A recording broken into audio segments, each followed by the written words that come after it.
नमस्कार साथियों, मैं योगेश मेहरिया मेहरिया क्लासेस के यूट्यूब चैनल पर आप सभी का तहे दिल से हार्दिक अभिनंदन करता हूं। हम बात कर रहे हैं अनैतिक व्यापार निवारण अधिनियम 1956 के प्रावधानों में, और अब तक हम धारा 10 तक और धारा 10 के बारे में हम बात कर चुके हैं। तो अब हम बात करने वाले हैं धारा 11 से लेकर आगे के प्रावधानों में। तो चलिए एग्जाम के दृष्टिकोण से जितने भी सवाल बनते हैं उन सभी को कवर करते हैं, टू द पॉइंट धारा 11 से बात करते हैं।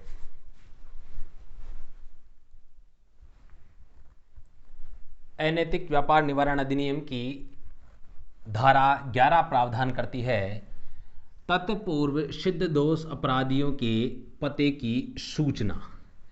यानी कि पहले इस अधिनियम के अंतर्गत किसी व्यक्ति ने किसी प्रकार का कोई अपराध किया है और वह पुनः उस अपराध की पुनरावृत्ति करता है, तो ऐसी परिस्थितियों में उसके निवास स्थान, उसके पते की सूचना लगातार 5 वर्ष तक न्यायालय को देने का प्रावधान किया गया है। लेकिन इस एक्ट में विस्तृत रूप से कौन कौन सी बातें हैं इस धारा में, उनको हम देख लेते हैं एक बार। शॉर्ट में मैंने आपको बता दिया। चलिए, यदि कोई व्यक्ति इस अधिनियम के अधीन, यानी कि एक तो ये जो अनैतिक व्यापार निवारण अधिनियम है इस एक्ट के अंतर्गत, या फिर भारतीय दंड संहिता जिसको हम क्या कहते हैं आईपीसी, और आईपीसी कब बनी थी 1860 में।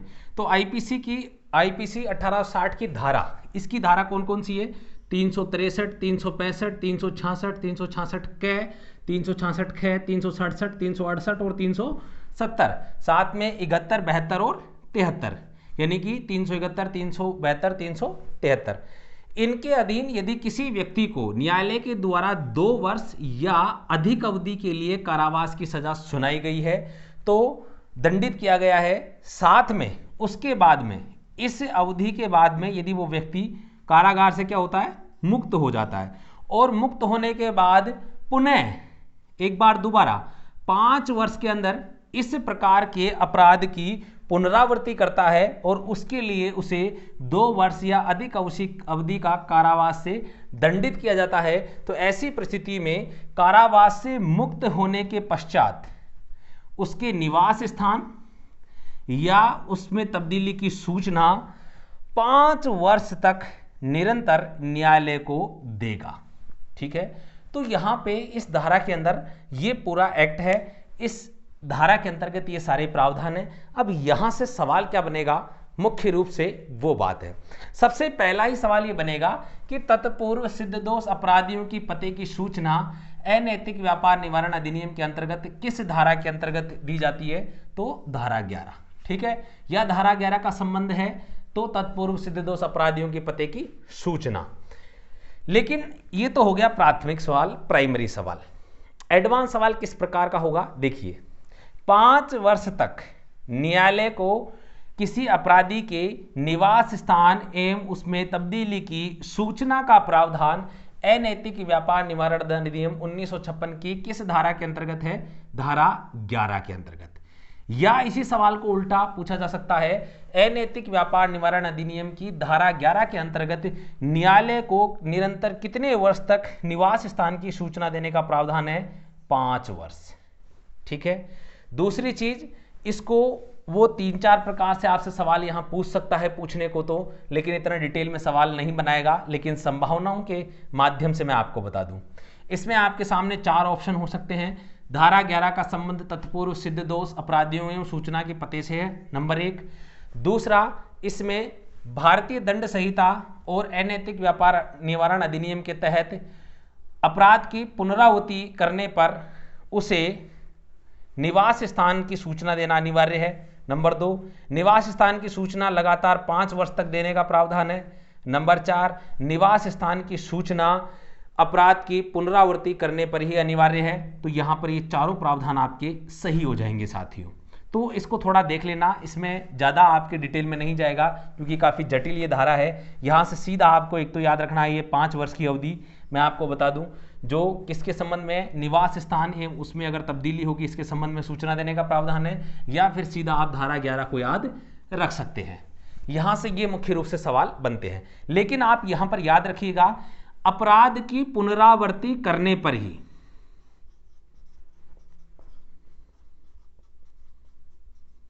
धारा 11 के अधीन सबसे इंपॉर्टेंट बात इसके अंदर जो है वो यही है कि यदि अपराध की पुनरावृत्ति अपराधी करता है तभी उसे अपने पते की सूचना देना अनिवार्य है। अन्यथा यदि उसने एक बार अपराध किया है तो एक बार में उसे यह सूचना देना अनिवार्य नहीं है। ठीक है, तो यहां पे जब सवाल पूछा जाएगा तो आपसे यह भी एक सवाल बनता है, इसको भी थोड़ा गौर से देख लीजिएगा कि तत्पूर्व सिद्ध दोष अपराधियों के पते की सूचना का आधार है अनैतिक व्यापार निवारण अधिनियम के अंतर्गत अपराध, भारतीय दंड संहिता के अंतर्गत अपराध, अपराध की पुनरावृत्ति, उपरोक्त सभी या उपरोक्त में से कोई नहीं। तो आपको वहां याद रखना है, यही आंसर राइट होगा साथियों। तो चलिए अब हम बात करेंगे धारा 12 के बारे में। तो मैं धारा 12 के बारे में आपको यही बता देता हूं। धारा 12 के जो प्रावधान है वे सभी वर्तमान में समाप्त कर दिए गए हैं, अर्थात धारा 12 बिल्कुल खाली है, अभी इसमें कुछ भी नहीं है साथियों। तो चलिए अगली धारा के बारे में बात करते हैं। फटाफट से आप इसका स्क्रीनशॉट ले लीजिए। साथियों अब बात करते हैं हम धारा 13 के बारे में। धारा 13 क्या प्रावधान करती है? धारा 13 प्रावधान करती है विशेष पुलिस अधिकारी की नियुक्ति एवं सलाहकार निकाय। यानी कि सबसे पहला ही हम बात करें, सवाल बनता है कि धारा 13 संबंध है विशेष पुलिस अधिकारी की नियुक्ति के संबंध से है और साथ में सलाहकार निकाय का प्रावधान किया गया है। अब इसके अंदर आगे क्या बात कही गई है, देखिए पहले हम इसको पूरा पढ़ लेते हैं, फिर इससे जितने भी सवाल बनेंगे उनके बारे में हम चर्चा करेंगे। इस अधिनियम के अधीन अपराधों के संबंध में कार्यवाही करने के लिए राज्य सरकार द्वारा प्रत्येक विनिर्दिष्ट क्षेत्र के लिए एक विशेष पुलिस अधिकारी की नियुक्ति की जाएगी। ठीक है, विशेष पुलिस अधिकारी पुलिस निरीक्षक की पंक्ति से नीचे का नहीं होगा। ठीक है, आगे हम बात करते हैं। राज्य सरकार विशेष पुलिस अधिकारी को सलाह देने के लिए एक अशासकीय सलाहकार निकाय सहयुक्त कर सकती है। उसके सदस्य उस क्षेत्र विशेष के 5 सामाजिक कल्याण कार्यकर्ता होंगे, जिनमें एक महिला भी होगी। ठीक है, आगे हम बात करते हैं। एक से अधिक राज्यों में किए गए अपराध की जांच करने के लिए केंद्र सरकार द्वारा, किसके द्वारा? केंद्र सरकार के द्वारा दुर्व्यापार पुलिस अधिकारियों की नियुक्ति की जाएगी। किसकी की जाएगी? दुर्व्यापार पुलिस अधिकारियों की नियुक्ति की जा सकती है। अब चलिए यहां से सवाल क्या बनते हैं। सबसे पहला सवाल बनेगा धारा 13 का संबंध किससे है? अनैतिक व्यापार निवारण अधिनियम 1956 की धारा 13 का संबंध है। आपके सामने 4 ऑप्शन होंगे। विशेष पुलिस अधिकारी की नियुक्ति पहला, दूसरा होगा दुर्व्यापार पुलिस अधिकारी की नियुक्ति, तीसरा होगा सलाहकार निकाय, चौथा होगा उपरोक्त सभी। तो आपका आंसर क्या होगा? उपरोक्त सभी। ठीक है, तो धारा 13 का आंसर है विशेष पुलिस अधिकारी की नियुक्ति और साथ में सलाहकार निकाय के सहयुक्त करने से। ठीक है, अब देखिए अगला सवाल बनता है विशेष पुलिस अधिकारी की नियुक्ति किसके द्वारा की जाती है? राज्य सरकार के द्वारा। अनैतिक व्यापार निवारण अधिनियम 1956 के अंतर्गत विशेष पुलिस अधिकारी की नियुक्ति कौन करता है? केंद्र सरकार, राज्य सरकार, स्थानीय सरकारें, उच्चतम न्यायालय। आपके सामने आंसर क्या होगा? राज्य सरकार। अगला सवाल बनता है अनैतिक व्यापार निवारण अधिनियम 1956 के अंतर्गत विशेष पुलिस अधिकारी होगा सब इंस्पेक्टर स्तर का अधिकारी, उप निरीक्षक स्तर का अधिकारी, पुलिस निरीक्षक स्तर का अधिकारी, जिला पुलिस अधीक्षक या पुलिस निरीक्षक। तो आपका क्या होगा? पुलिस निरीक्षक। पुलिस निरीक्षक साथियों वही होता है जिसके कंधे पर 3 स्टार इस तरफ और 3 स्टार इस तरफ, यानी कि दोनों तरफ 3 स्टार वाला जो अधिकारी होता है राजस्थान पुलिस के अंदर, वह पुलिस निरीक्षक की भूमिका में होता है। जिस व्यक्ति के 2 स्टार शोल्डर्स पर लगे होते हैं वह हिंदी में इसको हम उप निरीक्षक कहते हैं और इंग्लिश में इसको आप सब इंस्पेक्टर के नाम से जानते हैं। अर्थात अब जिसके 3 स्टार होंगे तो वो क्या होगा? पुलिस निरीक्षक। ठीक है, जिसको हम क्या कहते हैं? निरीक्षक, या हम कहते हैं इंस्पेक्टर। ठीक है साथियों, तो आपको यहां से क्लियर हो गया कि पुलिस निरीक्षक स्तर का अधिकारी क्या होगा, विशेष पुलिस अधिकारी की नियुक्ति के लिए पात्र होगा। चलिए अब हम बात करते हैं विशेष पुलिस अधिकारी की नियुक्ति के लिए सलाहकार निकाय को सहयुक्त कौन करता है, राज्य सरकार। कौन करेगी, राज्य सरकार। अब हम बात करें सलाहकार निकाय में कितने सदस्य होते हैं, टोटल 5 सदस्य।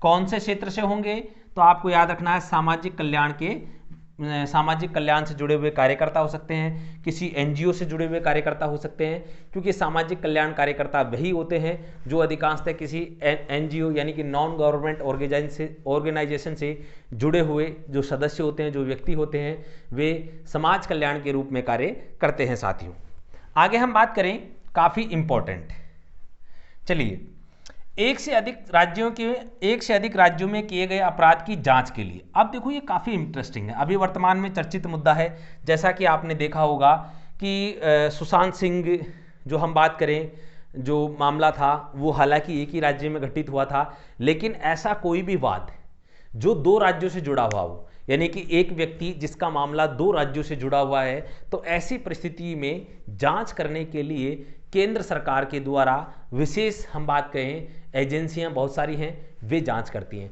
लेकिन इस एक्ट के अंतर्गत हम बात करें तो केंद्र सरकार दुर्व्यापार पुलिस अधिकारियों की नियुक्ति कर सकती है। काफी इंटरेस्टिंग सवाल है, यहां से सीधा सवाल बनेगा, अनैतिक व्यापार निवारण अधिनियम 1956 के अंतर्गत दुर्व्यापार पुलिस अधिकारियों की नियुक्ति कौन करता है, केंद्र सरकार।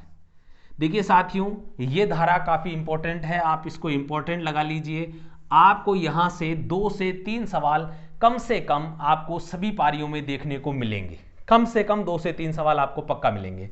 एक विशेष पुलिस अधिकारी की नियुक्ति का मिलेगा, एक आपको दुर्व्यापार पुलिस अधिकारी की नियुक्ति का मिलेगा, एक साथ में विशेष पुलिस अधिकारी। मैंने जितने भी सवाल बनाए ये सभी सवाल आपको पेपर में मिलने वाले हैं, तो निश्चित रूप से मान के चलिए कि आपको यहां से ये सारा कवर करना है साथियों, ठीक है। दूसरी चीज यहां पर सलाहकार निकाय कैसा होगा, शासकीय होगा, अशासकीय होगा, उपरोक्त दोनों, उपरोक्त में से कोई नहीं, तो अशासकीय। इसकी प्रकृति कैसी है, अशासकीय, ठीक है साथियों। तो उम्मीद करता हूं आपके धारा 13 के प्रावधान जो है क्लियर हो चुके होंगे, तो फटाफट से आप इसका स्क्रीनशॉट ले लीजिए ताकि हम आगे की धाराओं के बारे में बात कर सके साथियों।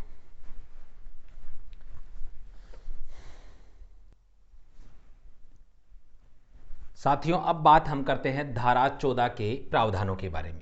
धारा 14 प्रावधान क्या करती है, धारा 14 प्रावधान करती है अपराधों का संज्ञेय होना, ठीक है, यानी कि संज्ञेय अपराध होना। लेकिन इसमें मुख्य रूप से 3 प्रावधान किए गए हैं, जो मैंने आपके लिए विशेषतः 3 अलग अलग प्रावधानों के यहाँ से निकाला है, और यहाँ से आपके एग्जाम में सवाल बनता है। प्रत्येक पारी में एक सवाल एक प्रावधान से आएगा, बड़े गौर से देखिएगा। वारंट के बिना गिरफ्तारी केवल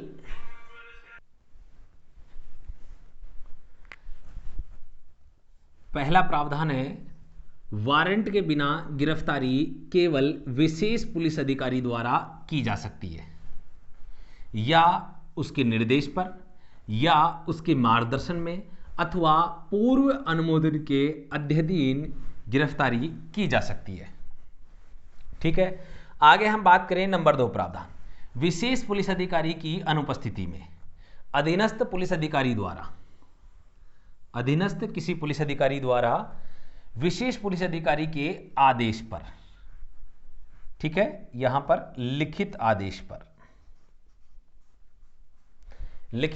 पर बिना वारंट गिरफ्तारी की जा सकती है।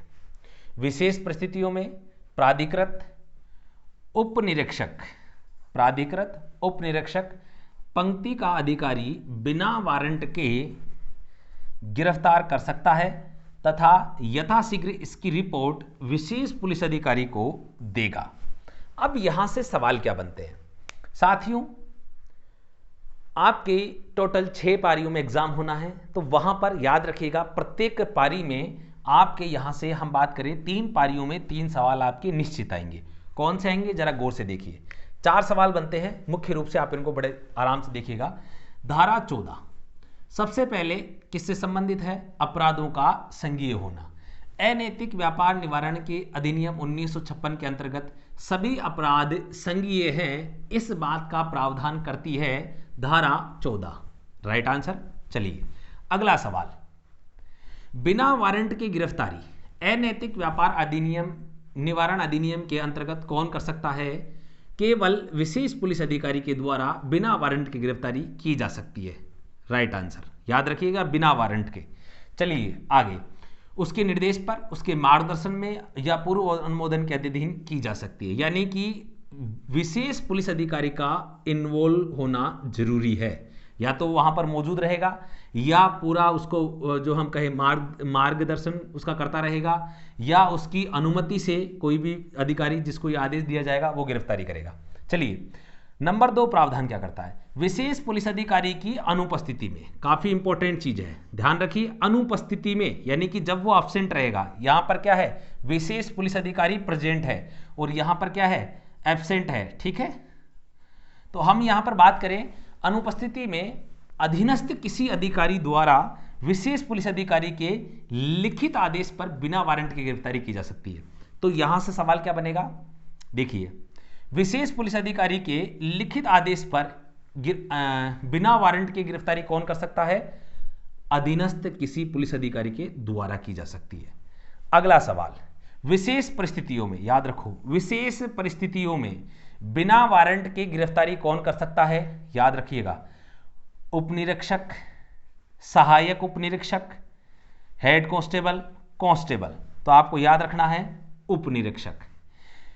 विशेष परिस्थिति यदि आपसे पूछी जाती है इस एक्ट के अंदर तो आपका आंसर होगा उपनिरीक्षक। विशेष पुलिस अधिकारी के लिखित आदेश पर या उसकी अनुपस्थिति में तो आपको याद रखना अधीनस्थ किसी अधिकारी द्वारा। और सीधा आता है कि अनैतिक व्यापार निवारण अधिनियम के तहत बिना वारंट की गिरफ्तारी कौन कर सकता है? तो विशेष पुलिस अधिकारी। और विशेष पुलिस अधिकारी की नियुक्ति किसके द्वारा की जाती है? अभी हाल ही में हमने पढ़ा है, राज्य सरकार द्वारा। इसी के साथ केंद्र सरकार द्वारा एक और हम बात करें अधिकारी की नियुक्ति की जाती है, जिसको हम कहते हैं दुर्व्यापार पुलिस अधिकारी।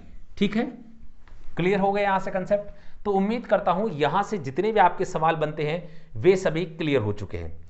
लेकिन आपके मन में सवाल ये उत्पन्न हो रहा होगा कि विशेष परिस्थितियां कौन सी?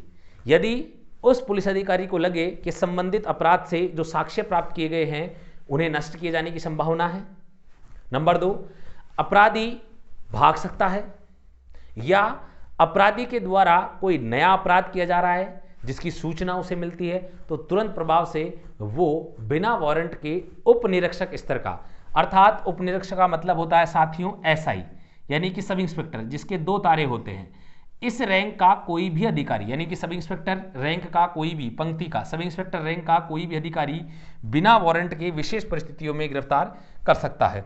अब वहां हो सकता है कि आपको एग्जाम में उपनिरीक्षक नहीं मिलकर सब इंस्पेक्टर देखने को मिल जाए, तो याद रखिएगा एसआई हो, सब इंस्पेक्टर हो या उपनिरीक्षक, बात एक ही है साथियों। तो उम्मीद करता हूं धारा 14 से संबंधित सभी प्रावधानों के सभी कंसेप्ट आपके क्लियर हो चुके होंगे। तो चलिए अगली धारा के बारे में बात करते हैं। तो पहले इसका आप स्क्रीनशॉट ले लीजिए। साथियों अब हम बात करेंगे धारा 15 के बारे में।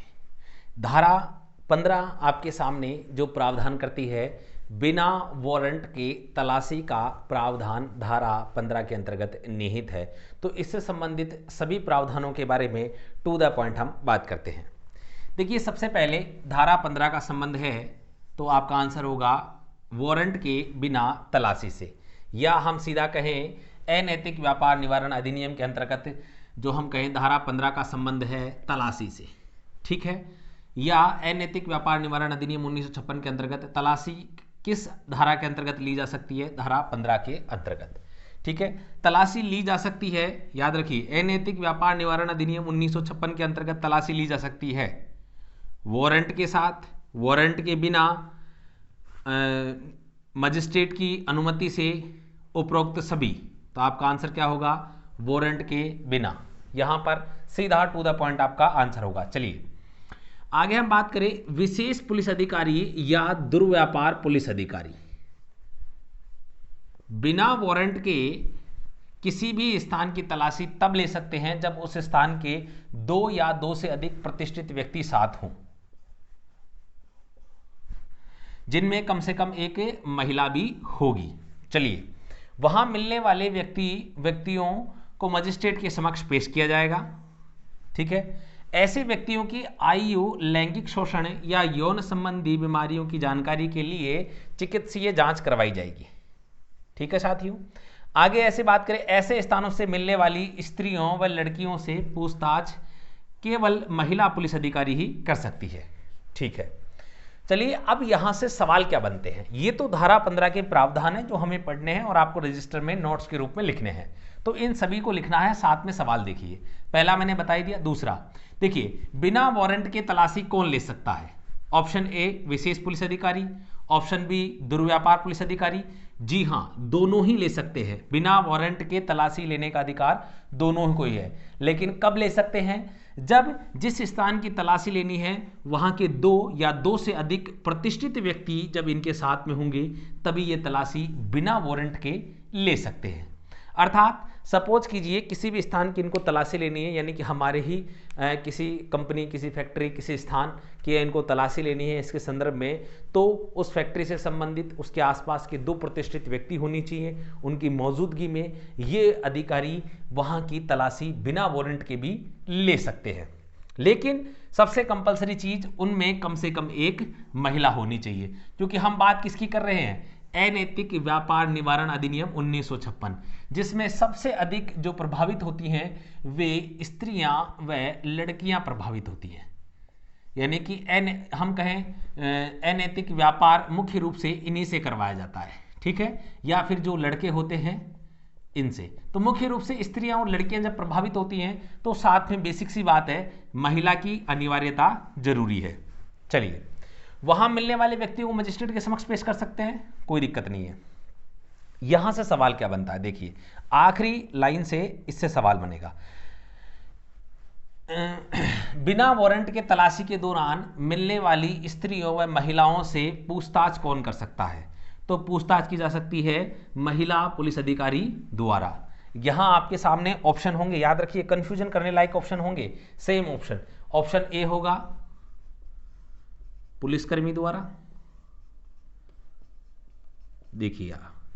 नंबर 2 ऑप्शन बी पुलिस अधिकारी द्वारा,